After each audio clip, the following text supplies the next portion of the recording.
Welcome to this episode of the Harpreet Singh show. ਅੱਜ ਦੇ segment ਵਿੱਚ ਸਾਡੇ ਕੋਲ ਦੋ ਮਹਿਮਾਨ ਆਏ ਹੋਏ ਨੇ ਜਿਹੜੇ ਕਿ ਸਰੀ ਦੇ ਵਿੱਚ ਜੋ ਪਾਵਰਟੀ ਰਿਡਕਸ਼ਨ ਦੇ ਲਈ ਕੁਝ ਕੀਤਾ ਜਾ ਰਿਹਾ ਹੈ ਉਸ ਬਾਰੇ ਗੱਲਬਾਤ ਕਰਨਗੇ। ਮੇਰੇ ਨਾਲ ਹਨ ਐਲਿਸ ਸੈਂਡਬਰਗ ਅਤੇ ਜੂਡੀ ਵਿਲਿਨੋ ਜਿਹੜੇ ਕਿ ਸਿਟੀ ਆਫ ਸਰੀ ਦੇ ਕਾਉਂਸਲਰ ਨੇ। 28 ਮਈ ਨੂੰ ਇੱਕ ਕਾਨਫਰੰਸ ਦਾ ਆਯੋਜਨ ਕੀਤਾ ਜਾ ਰਿਹਾ। ਇਸ ਵਰਕਸ਼ਾਪ ਵਿੱਚ ਆਪ ਸਭ ਨੂੰ ਖੁੱਲ੍ਹਾ ਸੱਦਾ ਹੈ ਕਿ ਆ ਕੇ ਆਪਣੇ ਵਿਚਾਰ ਦਿਓ ਕਿ ਕਿਸ ਤਰੀਕੇ ਨਾਲ ਹੋਮਲੈਸਨੈਸ ਨੇ ਅਤੇ ਇਹ ਪਾਵਰਟੀ ਰਿਡਕਸ਼ਨ ਇਨੀਸ਼ੀਏਟਿਵਸ ਜੋ ਹਨ ਇਹਦੇ ਵਿੱਚ ਤੁਸੀਂ ਆਪਣਾ ਯੋਗਦਾਨ ਪਾ ਸਕਦੇ ਹੋ। ਸਵਾਗਤ ਕਰਦੇ ਹਾਂ ਦੋਨਾਂ ਹੀ ਮਹਿਮਾਨਾਂ ਦਾ। Welcome to the program. Thank you, Harpreet. I'm happy to be here. Welcome. So Judy, we'll start with you. If you could tell us, as far as Surrey is concerned, when we are talking about poverty reduction initiatives, what has been done so far? Is this situation serious?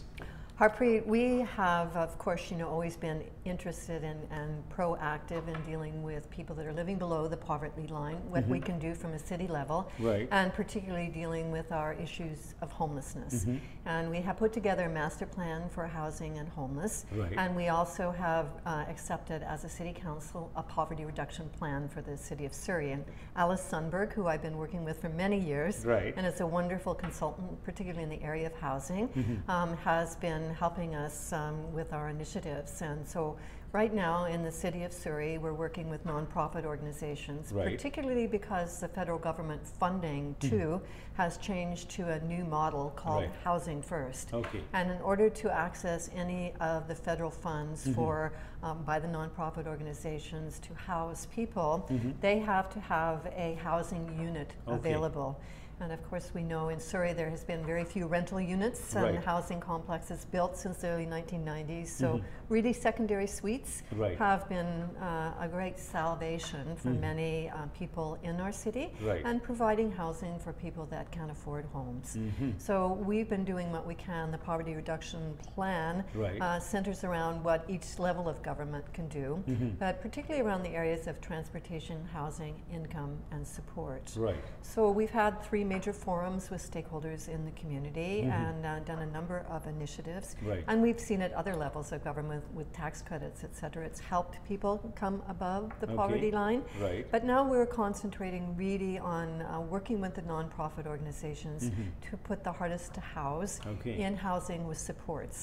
And so what we need to do is to build some partnerships with people in the community that have units available that will reach out to help us deal with this issue. I'm proud of the city. We do still have people that are homeless on the street. We had about 6 years ago, we counted about 436.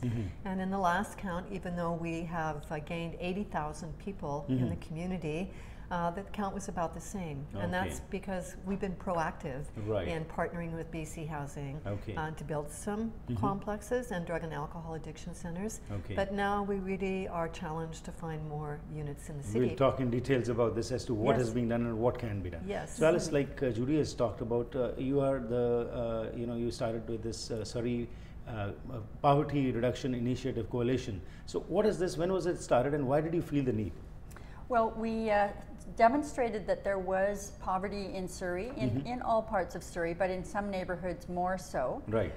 We came up with the facts of what was poverty like in Surrey, and we identified that it affected 4 key areas: transportation, housing, income and supports. And as a result of that, we realized, and the community really suggested to us, we need to have a plan to address those facts. And so we developed a plan which was done through collaboration with a lot of Surrey-based agencies, as well as being adopted by the City of Surrey. And that has a number of recommendations in it to address those 4 key areas. One of the areas, of course, is around housing, and so we wanted to make sure that we could help to build some partnerships between the housing providers and the support providers and private sector housing providers in Surrey. Right. So the landlords of apartments as well as the landlords of the secondary suites. Okay, we'll talk in details about this also. So Judy, as you have said, these are the 4 major areas where emphasis is being laid and focus is being put, that we need to work together. Exactly. What are the reasons, what do you feel? You are a long-time councillor and you've been working at the grassroots level also. Right. What basically are the reasons for the increase in these particular things? Well, first of all, I should say that Surrey's poverty level is pretty average as Metro Vancouver. So we're not a city that's poorer than other cities, but as we all know, the income gap in Canada is growing wider between the rich and the poor. Right. And the opportunity, because BC particularly has such high costs of living, housing and food costs, and a pretty young population in Surrey as well. We're still working to build more employment opportunities. Right.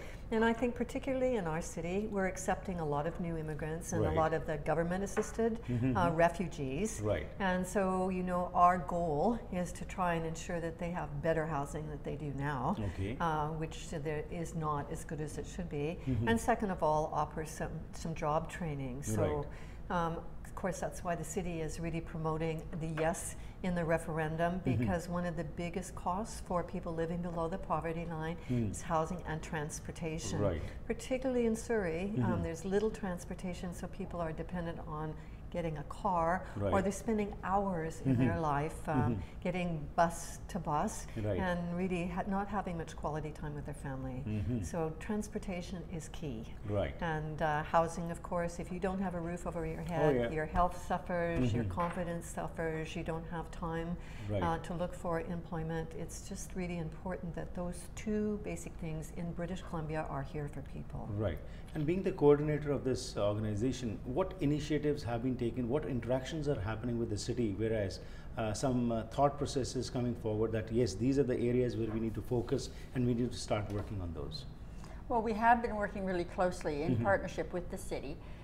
We have a leadership program, for example, in partnership with the city and Simon Fraser University, where we have a cohort of 18 participants who are learning to build their leadership skills that they can apply at the neighborhood level. Right. And so that's one of the programs that we've worked on. We've also worked in partnership with the Surrey Women's Centre on a program that's helping Somali women to become integrated and to get some job skills and be part of the Surrey society. Right. We have partnerships as well with Vancity Credit Union, who's been very helpful and very supportive in the work that we've been doing. Right.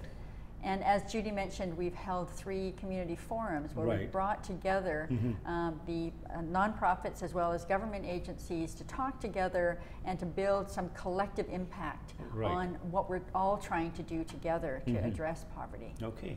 And I think I just want to add that I think what's important about all of this is the fact that our city is working hand in hand as a partner with organizations and with initiatives like this coalition. Right. And the Surrey Homelessness and Housing Society works to support the projects that the city has identified and the coalition is identifying, so that we're not working in silos. Right. We're actually stronger working together and with the health region as well. And also with these initiatives, 3 forums held, and constantly you're having interactions with the non-governmental organizations also, societies also. So what is coming forward, and is it making an impact which you want to see? I think that what it happens is it encourages all of us to ensure that we're moving forward with the Surrey Poverty Reduction Plan. Right. And we're reporting back to the community, and the community then can identify what has been accomplished. And what they call, we've noticed and we've done a workshop on, is the ripple effect. You start one initiative someplace and it ripples into another organization that helps another organizations or helps a neighborhood. And we're trying to build strong neighborhoods. So every step that we take, I think, is a step towards improvement. And the workshop, the landlord workshop that we're talking about today, and wanting to encourage people in the community to attend that have secondary suites. We have a partnership with BC Hydro, and also it's not and Fortis BC. Okay. Because they have for tenants and particularly tenants below the poverty line, an ability to help them assess how they can be more energy efficient, which lowers their costs and lowers the landlord's costs. Right. So the workshop really will talk about those incentives and also profile what the ACT team in Surrey is doing, which is a coalition of people that are working with clients that they're putting in the housing. Right. And it's also an opportunity for landlords that have tenants that they know have problems to connect with some of the nonprofit organizations to get some services to help that tenant. Okay. So on May the 28th from 6 p.m. onwards till 8:30, it is going to be held at the City Hall. And as Judy mentioned that you are focusing on those secondary suite owners to come over there, and then you can take initiatives, benefits, what are being offered. What else do you want from the people so that some concrete relationship can be established and we can all contribute towards reducing this poverty? Well, I think the main thing is for them to recognize that there are some benefits actually to housing low-income tenants. BC Hydro and Fortis BC, their energy conservation assistance program is aimed at low-income residents, as well as including tenants. But the landlord has to agree because they actually do improvements to the suite.